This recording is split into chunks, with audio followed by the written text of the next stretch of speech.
नमस्कार दोस्तों, मैं अर्चना एक बार फिर से आप लोगों के लिए एक बहुत ही मनोरंजक और रोचक कहानी लेकर आई हूँ।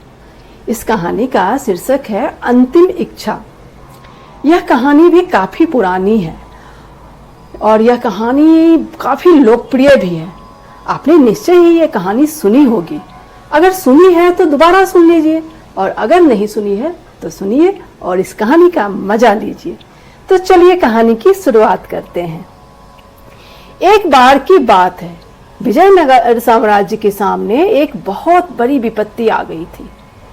सम्राट कृष्णदेव राय की माँ बहुत बीमार थी और उनके राज्य वैद्य ने कहा कि क्योंकि राजमाता की उम्र काफी हो चुकी है, इसलिए वो राजमाता की बीमारी से उन्हें छुटकारा दिलाने के लिए कुछ नहीं कर पाएंगे। इससे सम्राट को बहुत दुख हुआ। आखिर वो उनकी माँ थी, दुख तो होना ही था ना। एक दिन सुबह के समय राजमाता ने अपने पुत्र यानी कि कृष्णदेव राय को बुलावा भेजा। जब सम्राट आए तो राजमाता ने उनसे कहा, बेटा, मुझे मालूम है कि मैं बड़ी जल्दी ही मेरी मौत हो जाने वाली है, लेकिन मेरे मरने से पहले क्या तुम मेरी एक अंतिम इच्छा पूरी करोगे? महाराजा कृष्णदेव राय ने आंखों में आंसू भरकर उत्तर दिया, हाँ माँ, मुझे बताओ कि मैं तुम्हारी अंतिम इच्छा कैसे पूरी कर सकता हूँ।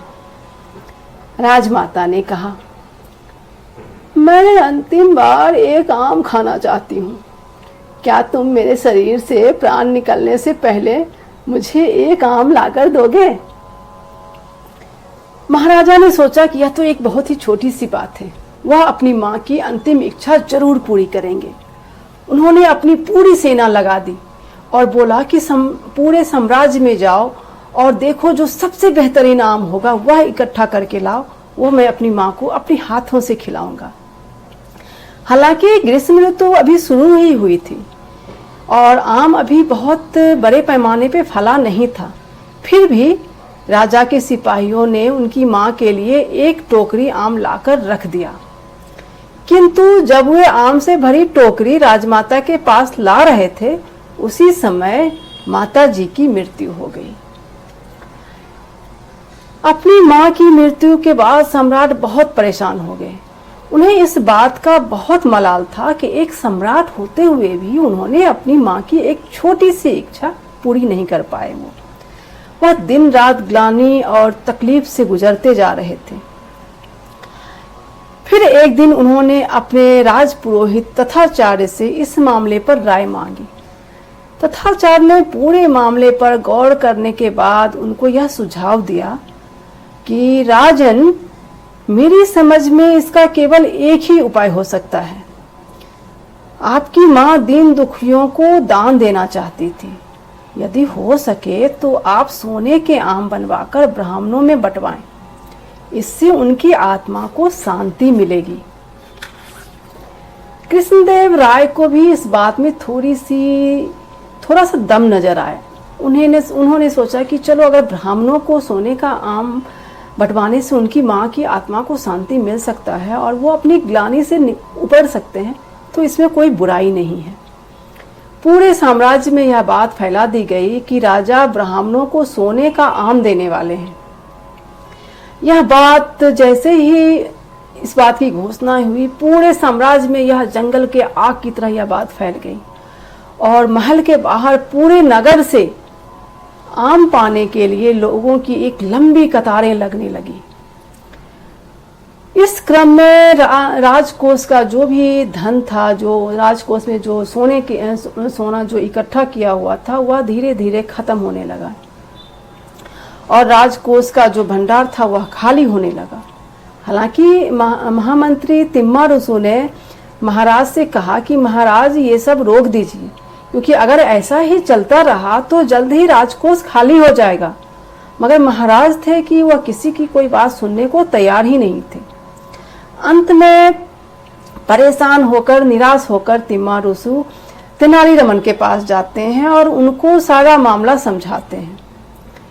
पूरी बात सुनने के बाद तेनालीराम ने कहा कि ठीक है, मैंने समझ लिया है कि समस्या क्या है। आप दरबार में पहुंचे और पूरा मामला जो है वो मेरे ऊपर छोड़ दें। तेनालीरामन विजयनगर साम्राज्य के सबसे बुद्धिमान, सबसे तीक्ष्ण बुद्धि के दरबारी थे। किसी को कोई भी समस्या हो, कहीं भी कोई भी आदमी फंसता था तो वह सीधा तेनालीरामन के पास जाता था और अपनी समस्या का समाधान मांगता था, चाहे वो कृष्णदेव राय हो या फिर कोई अदना सा दरबारी। तेनालीरामन सभी की समस्याओं का निदान बता देते थे। अगले ही दिन तेनाली ने सिपाहियों से कहा कि सोना लेने आए ब्राह्मणों को पहले उनके पास यानी कि तेनालीरामन के पास भेजा जाए। जब सारे ब्राह्मण तेनाली के सामने इकट्ठा हो गए तो तेनालीरामन ने उनसे कहा, मित्रों, दान बांटने के क्रम में मामूली सा परिवर्तन किया गया है। अब राजा सोने का आम केवल उन्हीं लोगों को देंगे जिनकी पीठ पर मैं गर्म सलाखों से दागूंगा। इसके बाद ही आप सब लोगों को आम मिल सकता है। ठीक है। ब्राह्मणों ने सोचा कि अगर थोड़ी सी दर्द सह लेने से उन्हें सोने का आम मिल जाएगा तो उसे लेने में कोई बुराई नहीं है, तो चलो कोई बात नहीं, गर्म सलाखों से पीठ पे एक दाग लगवा लेंगे। दाग का दर्द सहने के बदले सोने के आम पाना लाभदायक ही था, इसलिए सभी ब्राह्मण अपनी पीठ पर तेनाली से दागे जाने के लिए तैयार हो गए। यह कार्य दिन ढलने तक चलता रहा। उसी समय एक ब्राह्मण ने आकर तेनाली से कहा कि यदि मैं अपनी पीठ पर 2 बार दगवाऊं तो क्या मुझे 2 आम मिल सकते हैं? तेनाली ने कहा, बिल्कुल मिल सकते हैं। तेनाली को ऐसा करने में और भी खुशी मिली। उसने उस ब्राह्मण की पीठ पर 2 बार दागा। जब राजा ने उस ब्राह्मण को केवल एक ही आम दिया तो वह रुष्ट होकर बोला, राजन, देखें, मैंने अपनी पीठ पर 2 बार दगवाया है, इसलिए मुझे एक और आम दीजिए। सम्राट के कानों को ब्राह्मण की बात पर विश्वास नहीं हुआ। राजा ने इसके बाद ब्राह्मण से सारी बात सुनी। यह बात सुनने के बाद राजा को काफी क्रोध आया। उन्होंने गुस्से में तेनालीरामन को बुलवाया। यह सब क्या है तेनाली? इन गरीबों को क्यों सता रहे हो? पागल तो नहीं हो गए हो? सम्राट ने बहुत ही क्रोधित होकर तेनालीरामन से पूछा। तेनालीरामन ने बस इतना ही कहा, राजन, मैं तो केवल अपनी परलोक सिधार गई माँ की आत्मा की शांति के लिए वही तरीका अपना रहा हूँ जिसे आप अपना रहे हैं। जब हाल ही में मेरी माँ स्वर्ग सिधारी थी तब वह यही रट लगाए हुए थे कि उनकी पीठ को गर्म सलाखों से दागा जाए ताकि वह जवान हो जाएं। लेकिन मैंने उनकी बात पर कोई ध्यान नहीं दिया और वह स्वर्ग सिधार गई। मैंने सोचा कि शायद आपका ही तरीका अपनाने से अंत में मेरी माँ की आत्मा को भी शांति मिल जाए। क्या ऐसा सोचकर मैंने कोई गलती की राजन? कृष्णदेव राय समझ गए कि तेनालीरामन उन्हें कोई सीख देना चाह रहे हैं। फिर उन्हें तिम्मा ऋषि की चेतावनी भी याद आई कि इस तरीके से अगर सोने का दान किया जाता रहेगा तो फिर उनका राजकोष खाली हो जाएगा।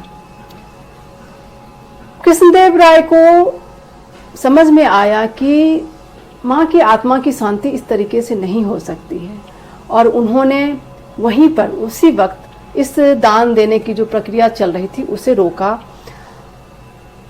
और इस तरीके से तेनालीरामन ने अपनी सूझबूझ के माध्यम से विजयनगर साम्राज्य के राजकोष को खाली होने से बचा लिया। तो मुझे उम्मीद है दोस्तों आपको यह कहानी पसंद आई होगी और एक बार फिर से मैं आप लोगों के सामने आऊंगी एक नई कहानी लेकर। तब तक के लिए जय हिंद।